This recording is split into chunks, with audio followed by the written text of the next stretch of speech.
Update po tayo sa pagdinig ng Senado tungkol sa pag-aresto kay dating Pangulong Rodrigo Duterte. May ulat on the spot si Ian Cruz. Ian?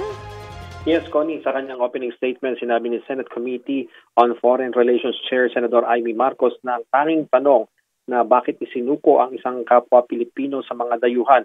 Ani Marcos, malaki pa ito sa pag-aresto sa dating Pangulo dahil tungkol daw ito sa dignidad ng mga Pilipino na ngayon pa lamang nangyari na ang isang Pilipino ay kinaladkad palabas ng bansa. Si Senador Bongo na dumadalo online naglabas ng hinanakit tungkol sa pag-aresto at pagdala sa dating Pangulo sa dahig. Sa tingin niya, huli na ang pagdinig dahil hindi naman daw maibabalik na ang dating Pangulo sa ating bansa. Hindi naman daw tatakas ang dating Pangulo dahil hirap na nga daw itong maglakad.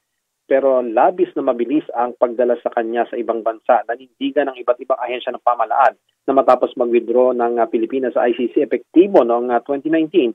Wala nang jurisdiction sa Pilipinas ang ICC pero sabi ni Justice Secretary Jesus Crispin Remulla, wala mang jurisdiction sa Pilipinas bilang isang bansa ang ICC. May jurisdiction daw ang ICC sa isang individual na harap sa matataas na krimen kung ibabatay sa international humanitarian law na kinikilala ng Pilipinas at ng marami pang bansa. Inungkat pa ni Senador Marcos kung kailan ba nagbago ang isipan ng kapatid na si Pangulong Bongbong Marcos ukol sa ICC. Wala pang komento ang Malacanang kaugnay sa sinabi ng Senadora pero sabi ni Remulla, maaring sa pangunawa lamang ito ukol sa jurisdiksyon ng ICC na hindi estado ang hinahabol kundi ang individual na nagkasala ang hinahabol ng ICC na inirereklamo naman ng mga biktima. Nagpapatuloy pa rin, Connie, ang pagdinig ng Senado. Connie?